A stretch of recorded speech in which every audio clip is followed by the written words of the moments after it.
உமக்கு மேல் ஒருவரும் இல்லையே, எல்லோருக்கும் மேலாக உயர்ந்தவர், உமக்கு மேல் ஒருவரும் இல்லையே.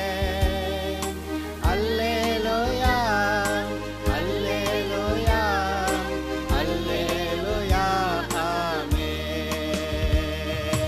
அல்லேலூயா அல்லேலூயா அல்லேலூயா ஆமென்.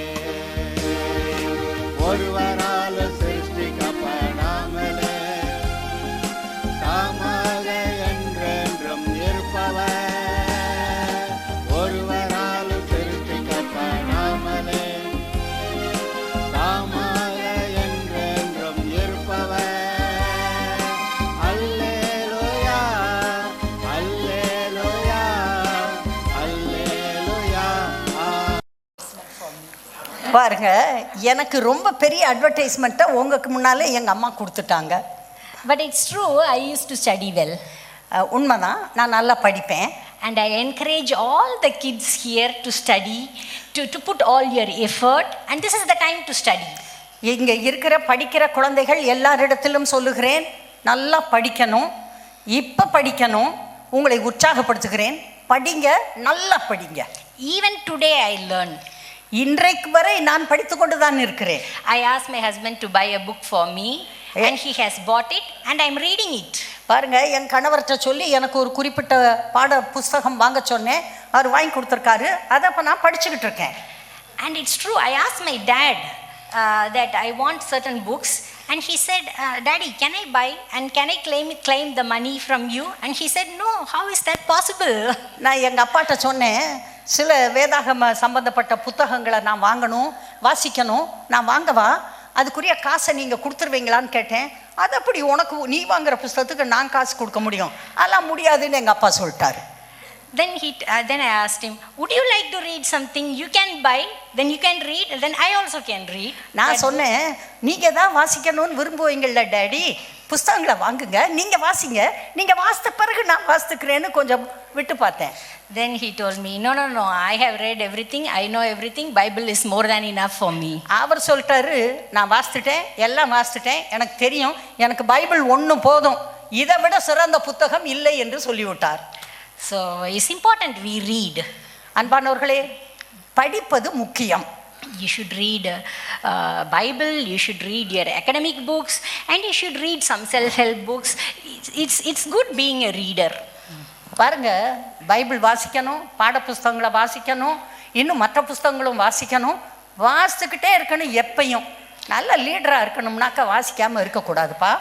Sometimes great men of God, they put their 60-70 years of experience into their book, and you learn so much from that. சில அருமையான ஊழியக்காரர்கள் 60 வருஷம் 70 வருஷம் ஊழியம் செய்தவர்கள் தங்களுடைய அனுபவத்தை எல்லாம் புத்தகங்கள் மூலமாக எழுதி பப்ளிஷ் பண்ணியிருக்காங்க. அந்த புத்தகங்களை வாசிக்கும் போது நமக்கு அவர்களுடைய எல்லா அனுபவமும் நமக்கு கிடைக்கிறது. எனவே வாசிக்க வேண்டும். Yeah, now let's I want to appreciate the choir. People are singing really well. கொயரை நான் பாராட்ட விரும்புகிறேன், மிகவும் அருமையாக பாடுகிறார்கள். Thank you Daya and Agilan for all the efforts. God bless you. Daya and Akilan, கர்த்தர் உங்களை ஆசீர்வதிப்பாராக. நீங்கள் நல்லா இந்த ஊழியத்தை செய்கிறீங்க. So today I would like to talk on wisdom.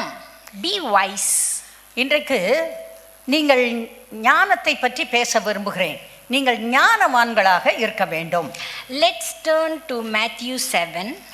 மத்தேயு 7ஆம் அதிகாரம்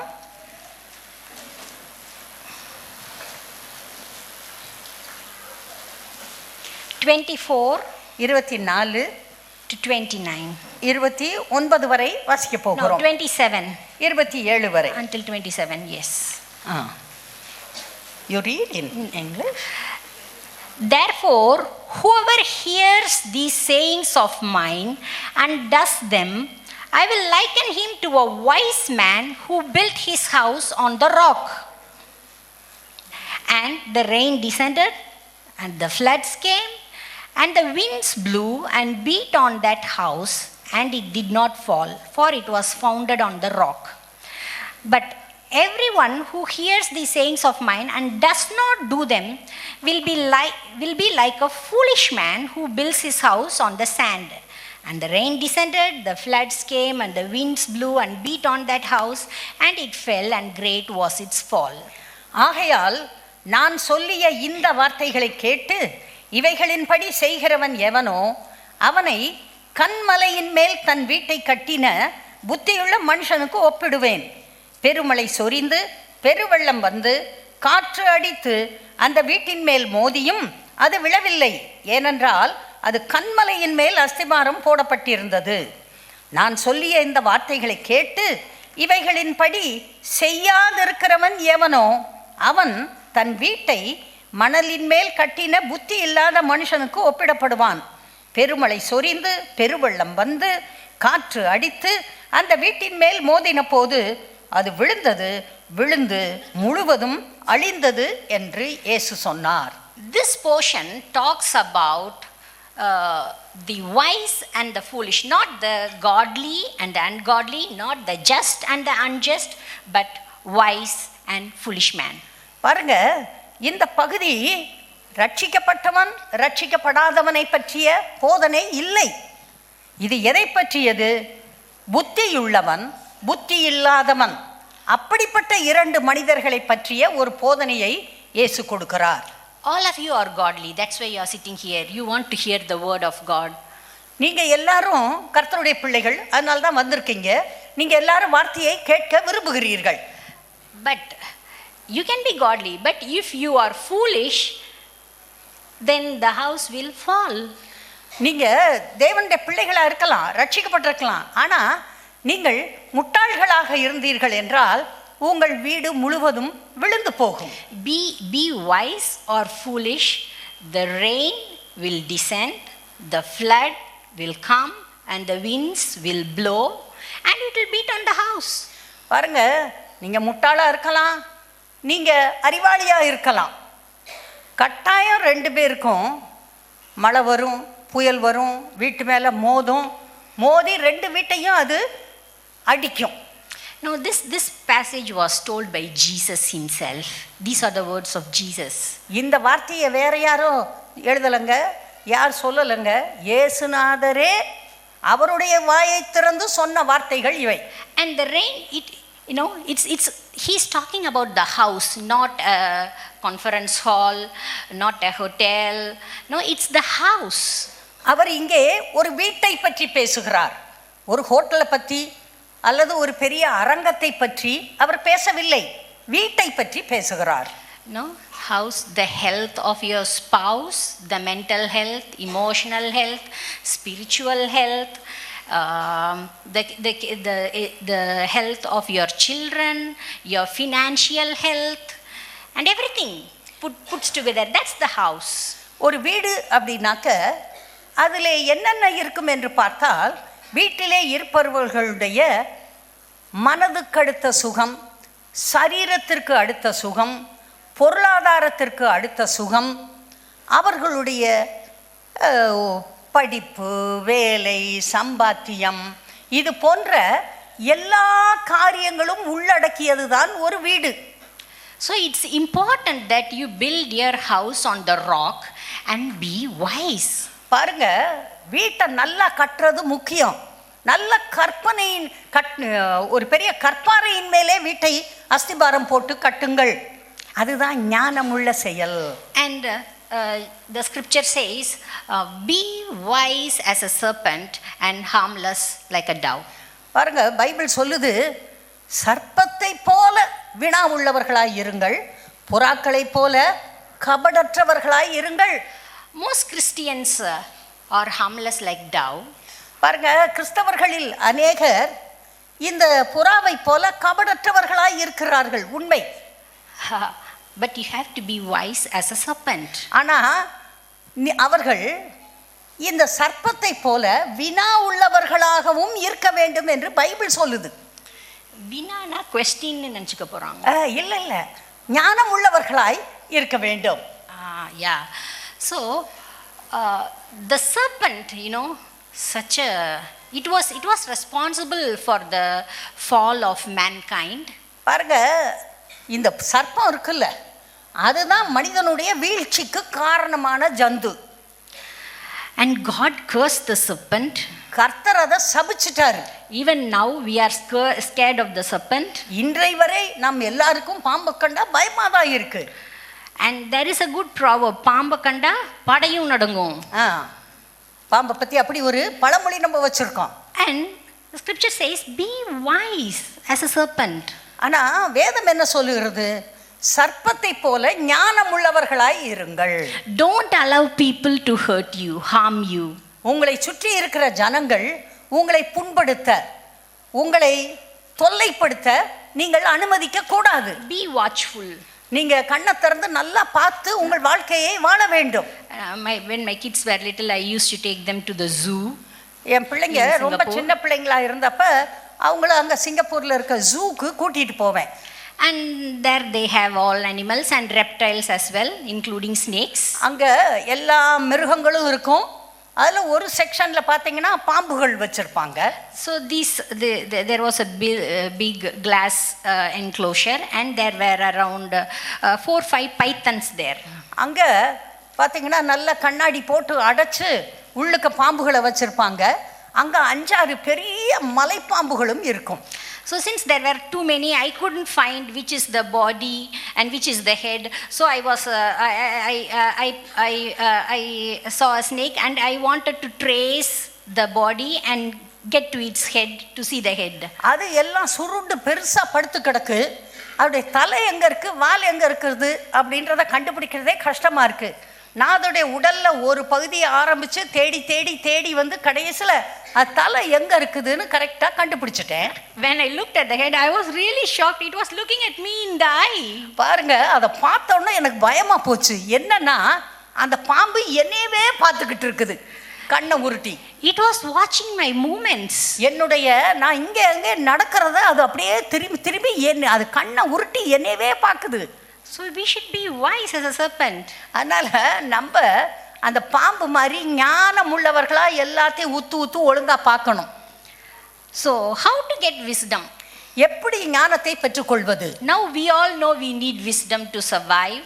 பாருங்க, நம்ம எல்லாருக்கும் தெரியும் ஞானம் இருந்தாதான் நாம் நன்றாக வாழ முடியும். Wisdom comes from nowhere else but from the word of God. ஞானத்தை தேடுனா வேற எங்க இருந்து வராதுப்பா. ஞானம் கர்த்தருடைய வார்த்தையிலிருந்து தான் நமக்கு வரும். You know, I like a verse from Jeremiah, and it says, you don't have to, I took the word of God and I ate it. And it was the joy and rejoicing of my heart. பாருங்க, எரேமியா புத்தகத்தில் ஒரு வசனம் சொல்லுகிறது, கர்த்தருடைய வார்த்தை பார்த்தபோது அதை பெற்று நான் புசித்தேன், அது என்னுடைய இருதயத்திற்கு பெரிய சந்தோஷத்தை, மிகுந்த சந்தோஷத்தை அது கொடுத்தது. The word of God not only gives you wisdom, but it's going to give you joy. கர்த்தருடைய வார்த்தை ஞானத்தை மட்டுமல்ல, அது உங்களுக்கு தேவையான சந்தோஷத்தையும் கொடுக்கிறது. And the scripture says, so I'll actually recommend reading the Proverbs for the day. For example, if today is 26th, read the 26th proverb for the day. There are 31 proverbs, right? It will really help. பாருங்க, உங்க கையில் இருக்க பைபிள்ல நீதிமொழிகள் புத்தகம் இருக்கிறது. அதுல 31 அதிகாரம் இருக்கிறது. ஒவ்வொரு நாளும் ஒவ்வொரு அதிகாரத்தை வாசிங்க. 26ஆம் தேதியா இருந்தா 26வது அதிகாரத்தை எடுத்து வாசிங்க. ஒரு மாதத்துல நீதிமொழிகள் புத்தகம் முழுவதையும் ஒரு தடவை வாசித்து முடித்து விடுவீர்கள். I usually read it when I commute from my home to office. பாருங்க, என் வீட்டில் இருந்து என் ஆஃபீஸ்க்கு போகிறது ஒரு ட்ரெயினில் போவேன். போகிற வழி ஃபுல்லாக நான் இந்த மாதிரி வாசித்துக்கிட்டே போவேன். I read the proverb for the day and a few psalms. எனக்கு போகிறதுக்கு 1 மணி நேரம் ஆகும். நான் இந்த நீதிமொழிகளில் ஒன்று வாசிப்பேன். அதுக்கு பிறகு சங்கீதங்கள், மற்ற பகுதிகள் எல்லாவற்றையும் உட்கார்ந்து வாசித்து விடுவேன். We need wisdom to deal with people every day. பாருங்க, நமக்கு ஞானம் இருந்தாதான் ஒவ்வொரு நாளும் நாம் சந்திக்கிற மனிதர்களோடு ஒழுங்கான உறவிலே இருக்க முடியும். So sometimes people are arrogant, unruly, ungodly, they behave unjustly, they don't take responsibility for their actions. பாருங்க சில There is no சமயத்துல accountability. இங்க நம்ம ஒவ்வொரு நாளும் அநேகரை சந்திக்கிறோம். சிலர் பாருங்க எந்த ஒரு விதமான ஒழுக்கமும் இருக்காது, கண்டதையும் பேசுவாங்க, அநியாயமா பேசுவாங்க, கடவுளுக்கு பிரியமில்லாததை பேசுவாங்க, உண்மையே இல்லாமல் பேசுவாங்க. இப்படி மோசமான ஜனங்களை ஒவ்வொரு நாளும் நாம் சந்திக்கிறோம். இந்த வார்த்தை இருந்தால் தான் அவர்களோடு நம்மால் மேனேஜ் பண்ண முடியும். So to deal with such kind of people you need wisdom. இந்த மாதிரி ஜனங்கள் இருக்கிறபடியால் உங்களுக்கு ஞானம் இருக்க வேண்டும். ஞானம் இல்லாமல் உங்களால் வெற்றியோடு வாழ முடியாது. Proverbs 4:7-10. Can we read that? நீதிமொழிகள் புத்தகத்தில் 4ஆம் அதிகாரத்தில் சில வசனங்களை வாசிக்க போகிறோம். நீதிமொழிகள் 4:7 முதல் 10 வரை வசனங்களை வாசிக்கலாம். ஞானமே முக்கியம். ஞானத்தை சம்பாதி. எண்ணத்தை சம்பாதித்தாலும் புத்தியை சம்பாதித்துக்கொள். நீ அதை மேன்மைப்படுத்து, அது உன்னை மேன்மைப்படுத்தும். நீ அதை தழுவிக்கொண்டால் அது உன்னை கனம் பண்ணும். அது உன் தலைக்கு அலங்காரமான முடியை கொடுக்கும். அது மகிமையான கிரீடத்தை உனக்கு சூட்டும். என் மகனே கேள், என் வார்த்தைகளை ஏற்றுக்கொள். அப்பொழுது உன் ஆயுசின் வருஷங்கள் அதிகமாகும். ஞான மார்க்கத்தை நான் உனக்கு போதித்தேன், செவ்வையான பாதைகளிலே உன்னை நடத்தினேன். So wisdom is the principal thing. முக்கியமானது ஞானம்தான். It will add years to your life. அது உங்களுடைய ஆயுசு நாட்களை அதிகப்படுத்தும். If you are not careful, you will die young. நீங்க கவனமா இல்லைன்னா சின்ன வயசுலயே செத்து போயிருவீங்க. You know, people are like that around you. People who take too much of advantage of you, they always cross their boundaries. உங்களை சுற்றிலுமாய் இருக்கிற அநேக ஜனங்கள் தங்களுடைய வேலையை விட்டுட்டு உங்களை தான் பார்த்து உங்களுக்கு வேட்டு வச்சுக்கிட்டு உங்களுக்கு அநியாயம் செய்கிற ஜனங்கள் தான் உங்களை சுற்றிலுமாய் இருக்கிறார்கள். நீங்க கவனமா இருக்கணும். Yes. And for example, how to get the wisdom is for if I keep on eating junk food, then my body, I'm going to get fat. பாருங்க, சும்மா ஒரு உதாரணத்துக்கு சொல்கிறேன். வீட்டில் சமையல் பண்ணுறோம், சாப்பிட்றோம், சரி. எப்போ பார்த்தாலும் தெருவில் இறங்கி கண்ட ஜங்க் ஃபுட்டும் என்னென்ன இருக்கோ வாய்க்கு ருசியாக இருக்குன்னு அதையே வாங்கி சாப்பிட்டா என்ன நடக்க போகுது? நல்லா குண்டாக போகிறீங்க, வியாதிகள் வரப்போகுது. Now consumption for the mind. If you are all the time looking at worldly things, talking with worldly people, having your interaction with them all the time, then I too scroll on my phone. Scroll on the phone. You know, your belief is going to change. Your faith will waver. பாருங்க, அதே போல உங்களுக்குள்ள ஒரு ஆத்மா இருக்குது, அதுக்கு சரியான போதனை கொடுக்கணும்.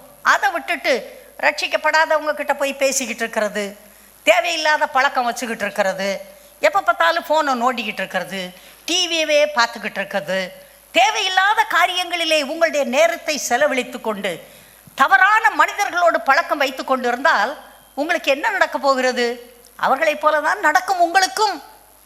So there are things which you consume and there are things which other people make you consume. பாருங்க, சில காரியங்கள் நீங்க பார்த்து கற்றுக்கொண்டு பழகிக்கிறீங்க, சில காரியங்களை அடுத்தவங்க கொண்டு வந்து உங்க மேல திணிச்சு இதெல்லாம் தெரிஞ்சுக்கோ பழகிக்கோன்னு உங்களுக்கு பழக்கி விடுறதும் இருக்கு.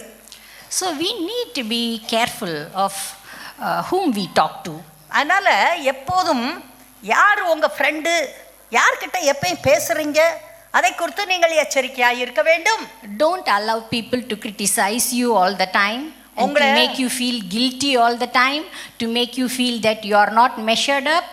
பாருங்க, எப்போ பார்த்தாலும் உங்களை குறை சொல்லிக்கிட்டு நீ சரியில்லை அப்படின்னு பேசிக்கிட்டு உங்களை குறித்து தாழ்வாக பேசி தாழ்வாக நடத்துகிற ஜனங்களோடு நீங்கள் ஒரு நாளும் உறவு வைக்க கூடாது. You know, it's important that you set boundaries. எப்பையும் ஒரு வரையறை இருக்க வேண்டும். உங்களை சுற்றி ஒரு வேலி அடைத்து உங்களை நீங்கள் காத்துக்கொள்ள வேண்டும். People like to test the boundaries. ஜனங்கள் எப்பயும் எதுடா இந்த பவுண்டரி, சுற்றி இருக்க வேலி எங்கடா இருக்குன்னு அதான் தேடிட்டு அலையறான். You know, sometimes children, they test your boundaries and then you push them back out of the... சில நேரம் உங்கள் பிள்ளைகளே வந்து அந்த வேலியை தாண்டி உடைச்சு உங்களை பாதிக்கிற மாதிரி சில காரியங்களை செய்ய முயற்சிக்கிறாங்க. என்ன செய்யணும்? பிள்ளைய உங்கள் எல்லைக்கு வெளியே தள்ளி விட்டுறணும். தெரியுதா? உள்ள சரி வாடா ஏறி என்னை மிதிச்சுக்கன்னு விடக்கூடாது. Sometimes parents cross their boundaries. போச்சுடா. சில நேரத்தில் பெற்றோர் என்ன பண்றாங்க?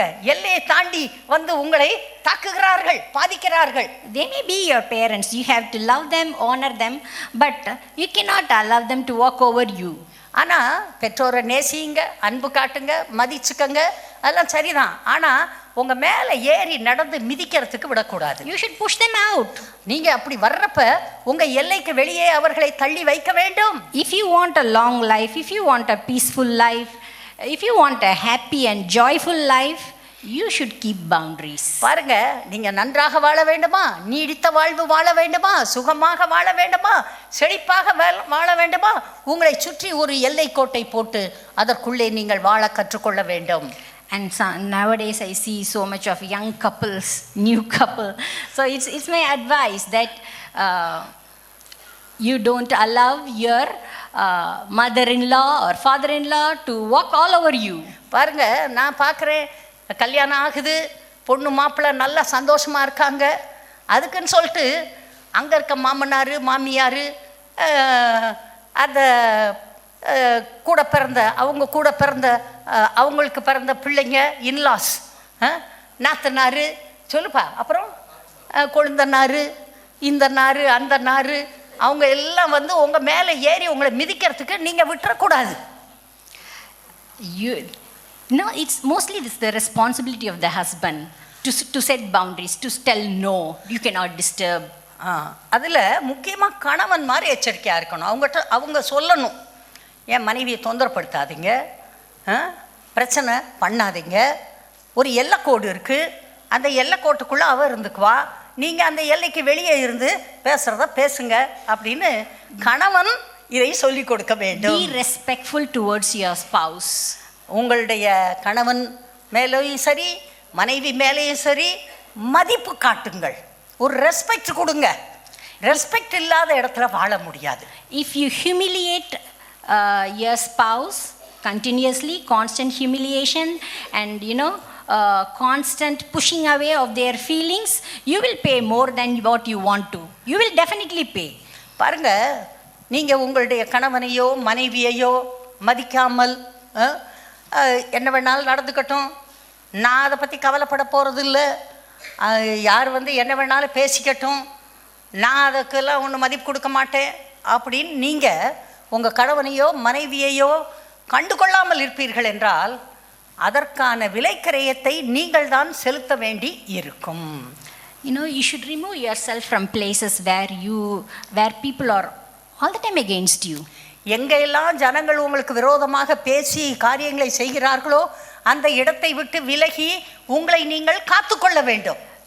For example, take Delhi. It was so polluted some time back. பாருங்க, டெல்லியில் சில நாட்களுக்கு முன்பாக பயங்கர புகை மண்டலம், பொல்யூஷன் எக்கச்சக்கமாக இருந்துச்சு. And children got sick and old people got sick and they got respiratory disease because the environment was bad. பாருங்க, குழந்தைகள், வயதானவர்கள் மூச்சு திணறி அவர்கள் மிகவும் அவஸ்தைப்பட்டார்கள். ஏனென்றால் அந்த என்வாயர்மெண்ட், அந்த சுற்றுச்சூழல் பாதிக்கப்பட்டு விட்டது, மோசமாக இருந்தது. So if you are in an environment which can spoil your mental health, you should remove yourself from that place. You don't need a rocket scientist to explain. பாருங்க, நீங்க ஒரு மோசமான சூழ்நிலையிலே இருப்பீர்கள் என்றால் அந்த மோசமான சூழ்நிலையை விட்டு வெளியே வந்து உங்களை பாதுகாத்துக் கொள்ள நீங்கள் வழியை தெரிந்து வைத்திருக்க வேண்டும். வழி இருக்கு, அதை விட்டு வெளியே வர வேண்டும்.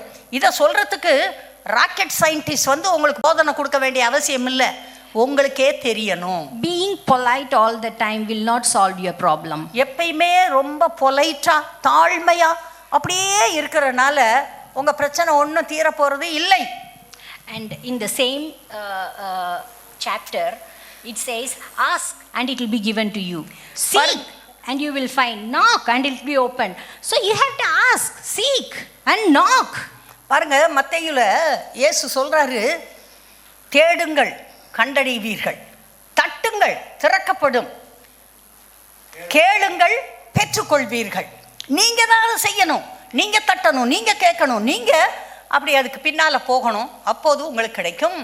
You know what? In Isaiah 54, the last verse says, you will condemn. Can we read that 54? ஏசாயா 54வது அதிகாரத்துல கடைசி வசனத்தை நம்ம பார்க்கலாம்.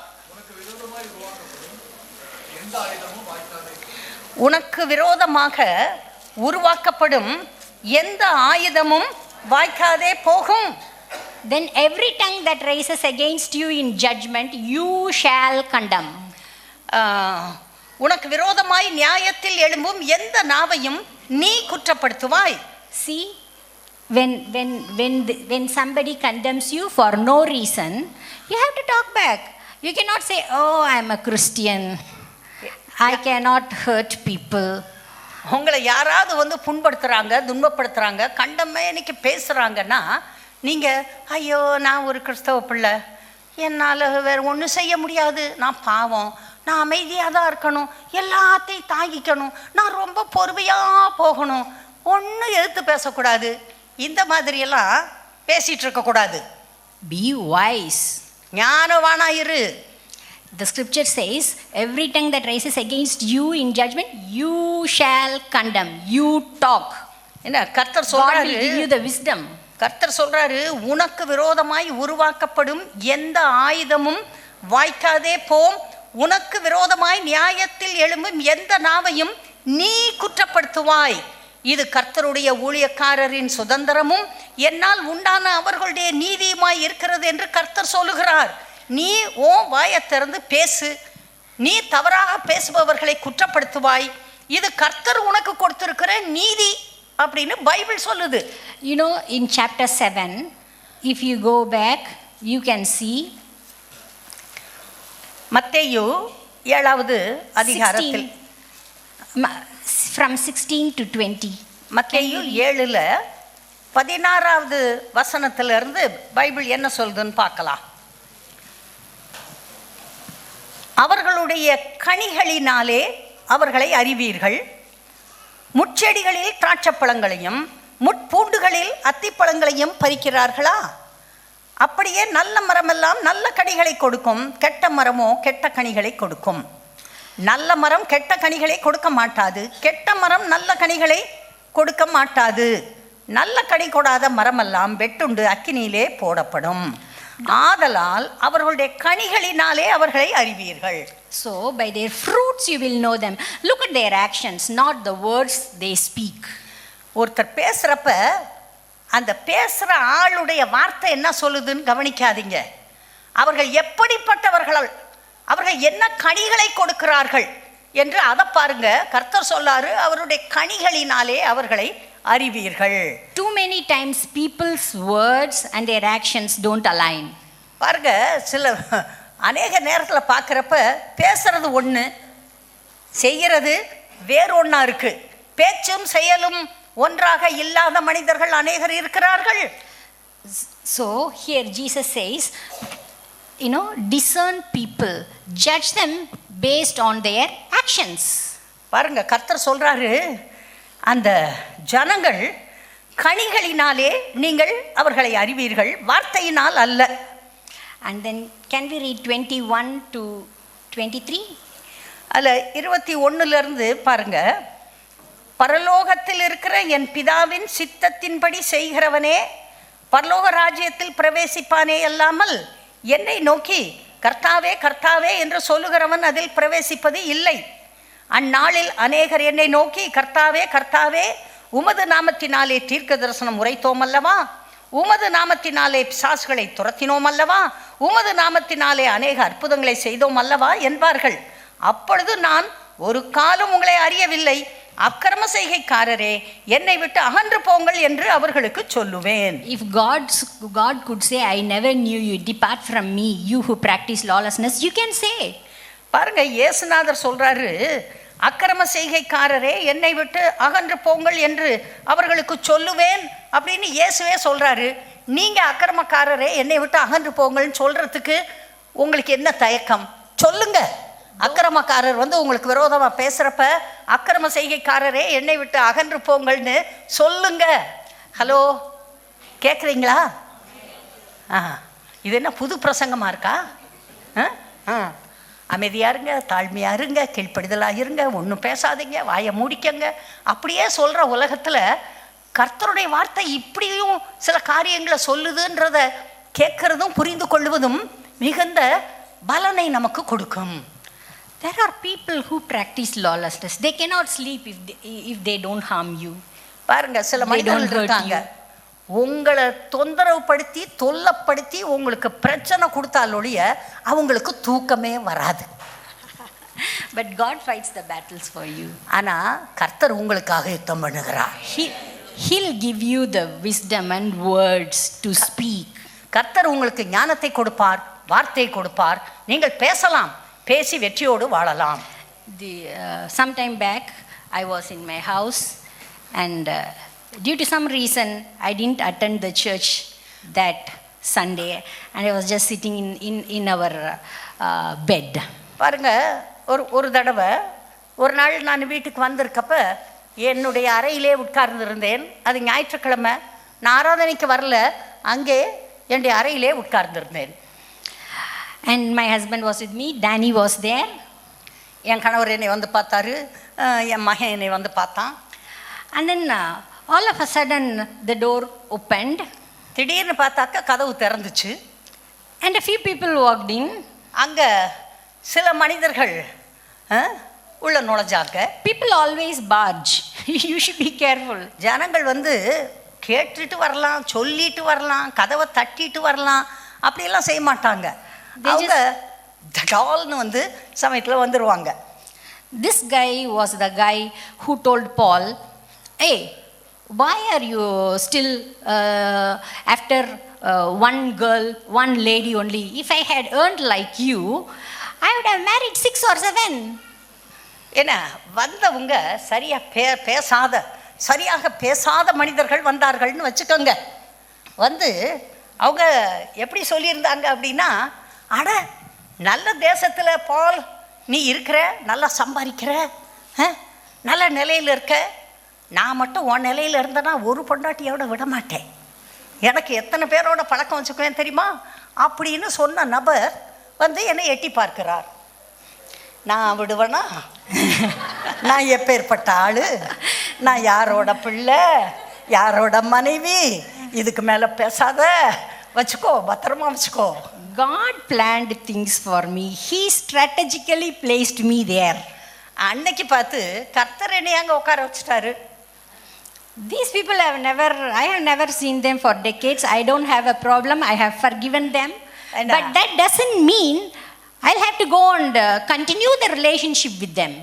என்னை இந்த மாதிரி பட்ட ஜனங்களோட என்னால் எப்படிங்க நான் உறவு வச்சுக்க முடியும்? எப்படி நெருங்கி பேசி பழக முடியும்? எனவே வறட்சி விடணும்னு நினைக்கிறப்ப, அதனால் நான் கர்த்தருடைய பிள்ளை இல்லையா, கர்த்தருடைய வார்த்தைப்படி எனக்கென்று ஒரு பவுண்டரி, ஒரு வேலையை அமைத்து கொண்டேன், என்னை நான் காத்துக்கொண்டேன். I just chased them in a matter of few minutes. அப்படி எனக்கு விரோதமாக செய்த ஜனங்களை ஒரு நொடியில் அனுப்பி விட்டுட்டேன் நான். நான் பேசலை. So you should not allow people who try to destroy the harmony in your family, to destroy the joy. உங்களுடைய சந்தோஷத்தை, குடும்ப வாழ்க்கையை, கணவன் மனைவி உறவிலே விரிவை ஏற்படுத்துவதற்கு முயற்சி செய்கிற எல்லா சக்திகளையும் நீங்கள் அப்புறப்படுத்த வேண்டும். உங்களை நீங்கள் காத்துக்கொள்ள வேண்டும். And the same scripture says, do not give what is holy to the dogs. Chapter 7, 6.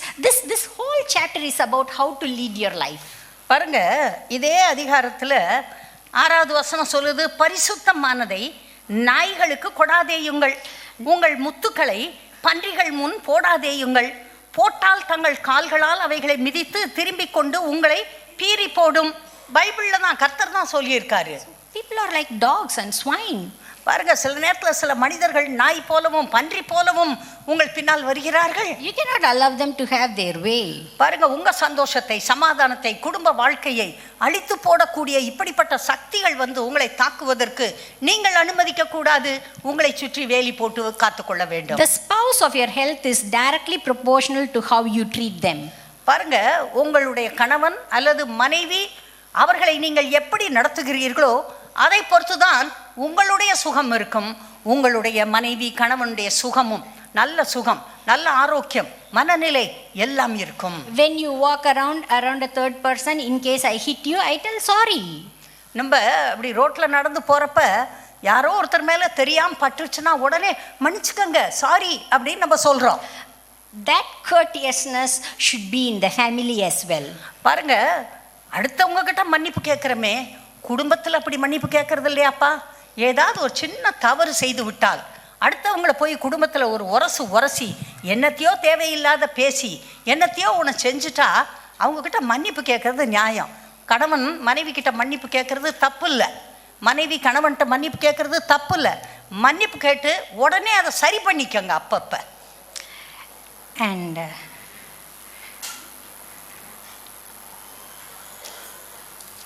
right.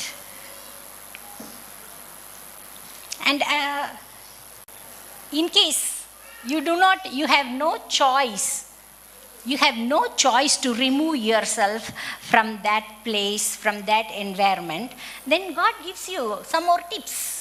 And here is the tip: whatever you want men to do to you, do also to them, for this is the law and the prophets. பாருங்க, அப்படி ஒரு சூழ்நிலையில் நீங்கள் மாட்டிக்கிட்டு இருக்கிறப்ப என்ன செய்யலை அப்படின்னு உங்களுக்கு தோணுதா? என்ன செய்யன்னு தெரியலையா? என்ன செய்யணும்? அவர்கள் உங்களுக்கு என்ன செய்தார்களோ அதை போல நீங்களும் அவர்களுக்கு செய்யுங்கள்னு பைபிள் தான்ப்பா சொல்லுது. It is in Allah. That Jesus says that. இயேசுநாதர் சொல்றாரு. Don't sit there crying. சும்மா உட்காந்து லூஸ்தனமா அழுதுகிட்டு இருக்காத. Don't sit there depressed and spoil your health. உங்க சுகத்தை கெடுத்துக்கிட்டு எப்போ பார்த்தாலும் சோர்ந்து போய் உட்காந்து வேலை செய்ய முடியாம அழுதுகிட்டு புலம்பிக்கிட்டு அப்படியே உட்காந்துருக்காதீங்க. Give them the taste of the medicine which they gave to you. அந்த அவர்கள் உங்களுக்கு என்ன மருந்தை கொடுத்தார்களோ அதே கசப்பான மருந்தை கொஞ்சம் அவர்களும் அருந்தட்டும், புசிக்கட்டும், அவங்களும் கொஞ்சம் கஷ்டத்தை அனுபவித்துக் கொள்ளட்டும். Many a times preachers don't preach these kind of things. பாருங்க, இந்த மாதிரியான ரகசியங்களை போதகர்கள் யாரும் போதிப்பது இல்லை, ஜனங்களுக்கு சொல்லிக் கொடுப்பது இல்லை. I wish I had learnt this long back. இந்த வசனங்களை எல்லாம் பல காலத்துக்கு முன்னாலேயே நான் மட்டும் படிச்சு வச்சிருந்தேன்னா எப்படி இருந்திருக்கும் தெரியுமா? I wish my parents had taught me all this. எங்க அப்பா அம்மா இதை எனக்கு சொல்லி கொடுக்கலையே, நான் ரொம்ப வருத்தப்படுறேன். But Heavenly Father has taught me. ஆனாக்கா என்னுடைய பரலோக தகப்பன் என் மேல் அன்பு வைத்து இந்த ரகசியங்களையெல்லாம் நான் காணும்படியாக என் கண்களை திறந்து விட்டிருக்கிறார். You should be a good person, righteous person, honest person, but you need not be a nice person to everybody. பாருங்க, நீங்க நல்லவர்களாய் இருக்க வேண்டும், நீங்கள் அறிவுள்ளவர்களாய் இருக்க வேண்டும், கெட்டிக்காரர்களாய் இருக்க வேண்டும், திறமையானவர்களாய் இருக்க வேண்டும், எல்லாம் சரிதான். ஆனா நீங்க எல்லாருக்கும் அடிமையாக இருக்க வேண்டிய அவசியம் இல்லை. You know, Jesus, very kind person. He gave his life for you. But a moment came when money changers, they were ruining his house. He took the whip, beat them up and chased them out. இயேசுநாதர் அன்புள்ளவர், தயவுள்ளவர், கிருபையுள்ளவர், நல்லவர், நன்மை செய்கிறவராய் சுற்றி திருந்தவர். அவர் யாருக்கும் தீமை செய்யாதவர். ஆனால் ஒரு நேரம் வந்தது, அங்கே பணத்தை மாற்றுகிற ஜனங்கள் ஆலயத்திலே உட்கார்ந்து கொண்டு அவர்கள் இஷ்டத்துக்கு ஆடு மாடுகள் புறாக்களை விற்று அவர்கள் பணம் சம்பாதித்த போது அவர் என்ன செய்தார்? கயிற்றை எடுத்து சவுக்கை உண்டு பண்ணி அவர்களை அடித்து துரத்தி காசுக்காரருடைய பணத்தை கொட்டி விட்டார் என்று வேதம் சொல்கிறது. And there are people who bring the word of God to accuse you, to criticize you. சில நேரத்தில் சில மனிதர்கள் கர்த்தருடைய வார்த்தையை எடுத்துட்டு வந்து வார்த்தையை தவறான அர்த்தம் அதற்கு கொடுத்து உங்களை குற்றப்படுத்துவார்கள். Can we read chapter 7? மத்தேயு 7வது அதிகாரத்தில் 1 and 2. 1ம் 2ம். நீங்கள் குற்றவாளிகள் என்று தீர்க்கப்படாதபடிக்கு மற்றவர்களை குற்றவாளிகள் என்று தீர்க்காதிருங்கள். ஏனெனில் நீங்கள் மற்றவர்களை தீர்க்கிற தீர்ப்பின்படியே நீங்களும் தீர்க்கப்படுவீர்கள். நீங்கள் மற்றவர்களுக்கு அளக்கிற அளவின்படியே உங்களுக்கும் அளக்கப்படும். So, if people measure you in a bad way, measure it back. யாராவது உங்களை குற்றவாளி, it says here. யாராவது உங்களை குற்றவாளி என்று சொன்னால் சும்மா கேட்டுட்டு வராதீங்க, நீங்களும் அவர்களை குற்றவாளி என்று தீர்த்து விட்டு வாருங்கள். அதான் இதுக்கு அர்த்தம். With the measure you use, it will be measured back to you. Meaning what? You can put it the other way around. If people measure you differently, measure them differently. நீங்கள் மற்றவர்களை தீர்க்கிற தீர்ப்பின்படியே நீங்களும் தீர்க்கப்படுவீர்கள். நீங்கள் மற்றவர்களுக்கு அளக்கிற அளவின்படியே உங்களுக்கும் அளக்கப்படும். நீங்கள் மற்றவர்களை குறித்து என்ன பேசினீர்களோ அதுதான் உங்களை குறித்து பேசப்படும். நீங்கள் மற்றவர்களுக்கு என்ன செய்தீர்களோ அதுதான் உங்களுக்கும் செய்யப்படும். இதுதான் அர்த்தம். See, if you talk bad about me, if you hurt me, then I'm going to defend myself and I'm going to measure the way you measured to me. பாருங்க, நீங்க பாட்டுக்கு நான் இருக்கிறேன், என்னை வந்து அதை இதையும் பேசி என்னத்தையாவது குற்றப்படுத்தணும்னு விரும்பி இல்லாததும் பொல்லாதையும் என் மேலே பேசுனீங்கன்னா நான் கேட்டுக்கிட்டே சும்மா இருக்கணுன்ற அர்த்தம் இல்லை. நீங்கள் எனக்கு என்ன செய்தீர்களோ அதே அளவின்படி உங்களுக்கு நான் செய்வேன். ஏனென்றால் அப்படிதான் கர்த்தர் போதிச்சிருக்காரு. That's not unholiness. அது ஒன்றும் பரிசுத்த குறைவு இல்லை. That's not unrighteousness. அது அநீதியான காரியம் இல்லை. That's not it's not being humble. அதுக்கு பேரு தாழ்மை இல்லை. Defend yourself, talk. என்ன செய்யுங்க, உங்களை பாதுகாத்துக்கொள்ளுங்க, வாயை திறந்து பேசுங்க. And can we read 3 and 4? 3-4 வாசிக்கலாம் பாருங்க. உன் கண்ணில் இருக்கிற உத்திரத்தை உணராமல் உன் சகோதரன் கண்ணில் இருக்கிற துரும்பை பார்க்கிறது என்ன? இதோ உன் கண்ணில் உத்திரம் இருக்கையில் உன் சகோதரனை நோக்கி நான் உன் கண்ணில் இருக்கும் துரும்பை எடுத்து போடட்டும் என்று நீ சொல்வது எப்படி? மாயக்காரனே, முன்பு உன் கண்ணில் இருக்கிற உத்திரத்தை எடுத்து போடு, பின்பு உன் சகோதரன் கண்ணில் இருக்கிற துரும்பை எடுத்து போட வகை பார்ப்பாய். You should be very careful when you deal with the fellow believers, your brothers. நீங்கள் கவனமாக இருக்கணும். விசுவாசிக தான், கூட இருக்கிற விசுவாசிகளாக இருக்கணும். இருப்பாங்க, எச்சரிக்கையாக இருங்க. கூட பிறந்தவங்க இருப்பாங்க, அண்ணன் தம்பிக அக்கா தங்கச்சிய, எச்சரிக்கையாக இருங்க. Devil can speak through them. பிசாசு இப்படிப்பட்ட மனிதர்களை எடுத்து உங்களுக்கு விரோதமாக பேசலாம், செயல் செய்யலாம். So you should be careful, and sometimes people come and criticize you. They look at the speck in your eyes, but here it says log. Sometimes I used to think, that's a huge forest of Lebanon is there in their eyes, and they want to look at the speck in my eyes. பாருங்க, சில நேரத்தில் சில மனிதர்கள் வந்து நம்மக்கிட்ட ஏதோ ஒரு சின்ன குறை இருக்கும், அதை வந்து பார்த்துட்டு இருப்பாங்க. அவன் கண்ணில் லீபனோனில் இருக்க கேதுரு மரம் உட்காந்துருக்கு, அத்தோ தண்ணி உத்தரத்தை கண்ணில் வச்சுட்டு ஒரு பெரிய காட்டையே தான் கண்ணில் அடைச்சி வச்சுக்கிட்டு என் கண்ணில் சின்ன தூசி கிடக்கு, அதை போய் ஊதி எடுக்கிறதுக்கு வர்றானே, எப்படி ஆளு? It is important that you be filled in the spirit and walk in the spirit. அன்பானவர்களே, பரிசுத்தாவிலே நிறைந்திருங்கள், ஆவியானவர் நடத்துகிறதுபடி நடந்து கொள்ளுங்கள். மிகவும் முக்கியம். Sometimes the Holy Spirit will guide you to keep quiet and there will be peace. பாருங்க, சில நேரத்தில் ஆவியானவர் சொல்லுவார், பேசாத, அமைதியாரு. அவர் சொல்கிறப்ப பேசாமல் இருந்தோம்னா ஒரு பெரிய தெய்வீக சமாதானம் நமக்கு வரும். Sometimes only if you scold that scoundrel you will have peace. சில நேரத்தில் அக்கிரமக்காரன் வந்து பேசுகிறப்ப அவனை 4 திட்டினாதான் நமக்கு சமாதானம் வரும். அப்போ திட்ட வேண்டியதான், சமாதானத்தை பெற்றுக்கொள்ள வேண்டியதான். That is also the act of the Holy Spirit. It is not the act of unclean spirit. அதுவும் ஆவியானவர் கொடுக்கிற பலத்தினால் நாம் செய்கிற வேலைதான். நீங்கள் அது பிசாசு கொண்டு வந்து அப்படி பேச வச்சுச்சுன்னு தவறாக நினைக்கக்கூடாது. You can never be possessed by the devil. உங்கள் மேலே பிசாசு வந்து ஏறி உட்காந்து வேலை செய்யறதுக்கு அனுமதி கிடையாது. God will not say, I'll occupy this part of this girl's heart and the other part you take it. கர்த்தர் ஒரு நாள் பிசாசை பார்த்து, இந்த பிள்ளையுடைய இருதயத்தில் பாதி நான் வச்சுக்கிறேன், பாதிய பிசாசே நீ வச்சுக்க அப்படின்னு அவனுக்கு அவர் அதிகாரம் கொடுக்கல, இடம் கொடுக்கல, அப்படி சொல்லலை.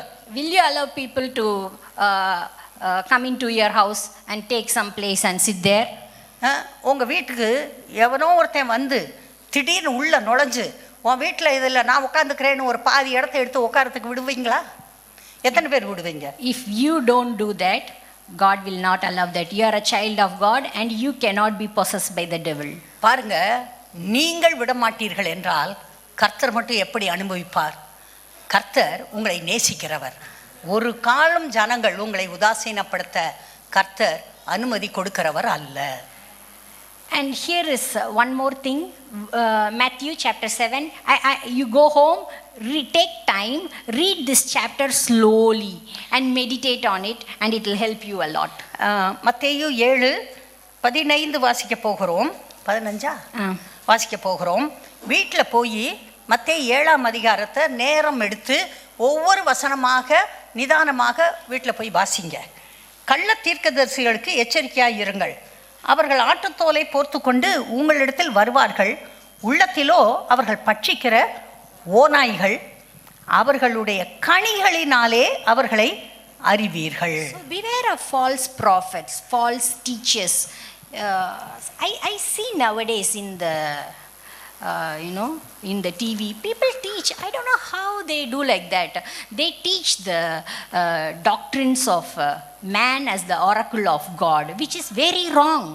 பாருங்க, இன்றைக்கு கர்த்தருடைய வார்த்தை என்ன சொல்லுகிறதோ அதை பேச வேண்டும். சில நேரத்தில் நான் டிவியில் சில ப்ரோக்ராம் பார்க்குறப்ப யாரோ வந்து பிரசங்கம் பண்ணுறேன்னு சொல்லிட்டு பிரசங்கம் பண்ணுறாங்க. தான் சொந்த திட்டங்களையும் தீர்மானங்களையும் பேசுகிறார்களே ஒழிய கர்த்தருடைய வார்த்தை என்ன சொல்லுகிறது என்பதை சரியாக அவர்கள் பேசுவதே இல்லை. ஜனங்களை சந்தோஷப்படுத்துவதற்காக தங்களுடைய சொந்த இச்சையை, விருப்பத்தை பிரசங்கமாக பிரசங்கிக்கிறார்கள். You should always, whenever you listen to a message, always make sure it aligns with the word of God. நீங்கள் எந்த பிரசங்கத்தை கேட்டாலும் கர்த்தருடைய வார்த்தைக்கு இசைந்து போகிறதா என்பதை உற்று கவனிக்க வேண்டும். அதை நீங்கள் கைக்கொள்ள வேண்டும். You can go home, it's time for me, you can go home and read 1 Kings chapter 13, and there it says there was an old prophet, and God told one prophet to go and can we move to 1 Kings chapter 13? 1 ராஜாக்கள் 13ஆம் அதிகாரத்திலே ஒரு ரொம்ப சுவாரஸ்யமான காரியம் எழுதப்பட்டிருக்கிறது. அங்கே ஒரு தீர்க்கதரிசியை பற்றி நாம் பார்க்கலாம். Can we read this story from 13? எத்தனாவது அதிகாரம்? 1 Kings 13. 1 ராஜாக்கள் 13ஆம் அதிகார மனிதனை அடித்து கொன்று விட்டது. ஆனால் அவனை சாப்பிடல. அங்கேயே சிங்கம் உட்காந்துருக்கு. போகிறவங்க வர்றவங்கெல்லாம் பார்க்குறாங்க. அவங்களும் இந்த சிங்கம் ஒன்றும் செய்யலை. இந்த செத்துப்போன இந்த தீர்க்கதரிசியும் ஒன்றும் செய்யலை, அங்கேயே இருக்குது. அப்போ ஜனங்கள் வந்து இங்கே சொல்கிறாங்க, தெரியுமா, அவ்வளோ பெரிய காரியத்தை செஞ்ச அந்த தீர்க்கதரிசி சிங்கம் அடித்து செத்து போய் ரோட்டில் கிடக்கிறாரு. அந்த சிங்கம் அவரையும் சாப்பிடல, எங்களையும் சாப்பிடல. அதை கேட்ட உடனே அந்த கல்ட்டு தீர்க்கதரிசி என்ன சொன்னான் தெரியுமா?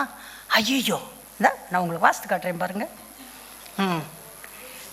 அப்பொழுது கிழவனான அந்த தீர்க்கதரிசி தேவனுடைய மனுஷனின் பிரேதத்தை எடுத்து அதை கழுதையின் மேல் வைத்து அதற்காக துக்கம் கொண்டாடவும் அதை அடக்கம் பண்ணவும் அதை தன் பட்டணத்திற்கு கொண்டு வந்து அவன் பிரேதத்தை தன்னுடைய கல்லறையிலே வைத்தான்.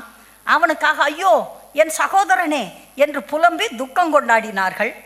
அவனை அடக்கம் பண்ணின பின்பு அவன் தன் குமாரரை நோக்கி, நான் மரிக்கும்போது தேவனுடைய மனுஷன் அடக்கம் பண்ணப்பட்ட கல்லறையிலே என்னையும் நீங்கள் அடக்கம் பண்ணி அவன் எலும்புகள் அண்டையிலே என் எலும்புகளையும் வையுங்கள். போதுமா? So it's that's the story. We have learned so much from this story.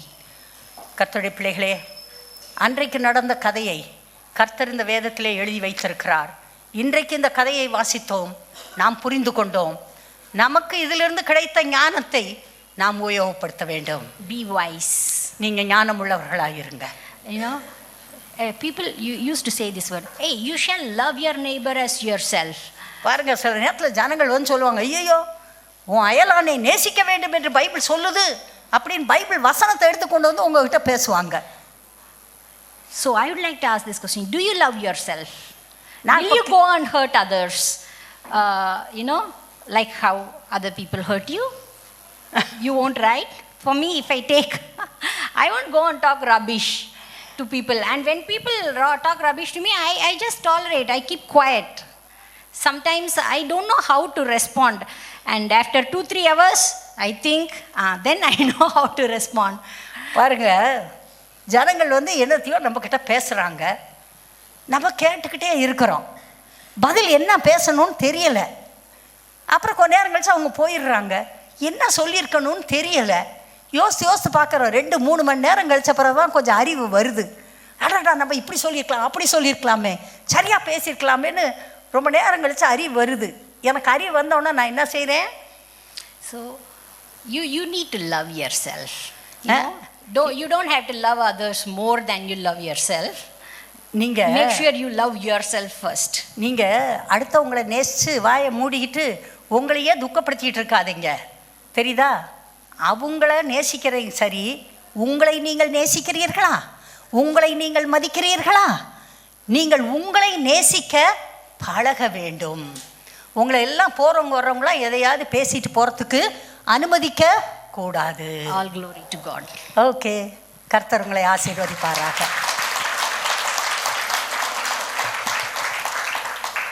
Pastor, உங்களுக்கு மொழிபெயர்க்கவா?